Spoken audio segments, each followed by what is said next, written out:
Executive pay has become a lightning rod for the public distrust of business. We need to align pay with purpose to rebuild trust. But what does that mean? First, we need to simplify pay. Performance pay plans have the best of intentions. They aim to reward CEOs for strong performance and avoid payment for failure. But the evidence shows that CEOs are encouraged to take short-term actions in order to meet those targets.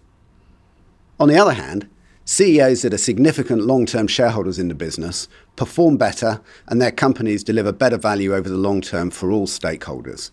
So we need to transform pay to have simpler plans with less focus on target-driven schemes and more focus on long-term shareholding. But trust is more than about pay at the top.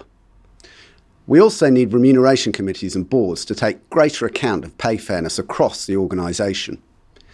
We recommend an extended remit for board remuneration committees to have responsibility for reviewing fairness across the organisation and how that is delivered.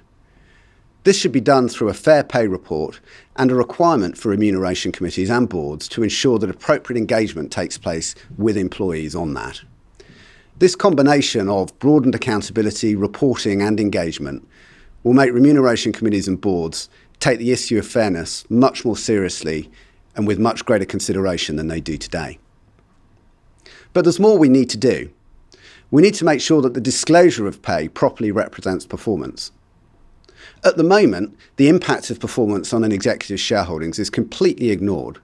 This needs to be addressed because looking at pay this way is like looking at investment returns, taking account of dividends but ignoring capital gains. It makes no sense. But we also need to make sure that the public is absolutely assured that shareholders have the powers that they need to monitor pay. In fact, the evidence shows that the UK system works pretty well. It's one of the best in the world, but we can improve it further. There's a case for giving shareholders enhanced powers in cases where we have repeat offenders who ignore shareholder wishes year after year. Taking all of these together, we can make sure that pay strategies are aligned with purpose to the benefit of the long-term performance of companies and all of their stakeholders. This will also help to rebuild public trust in business.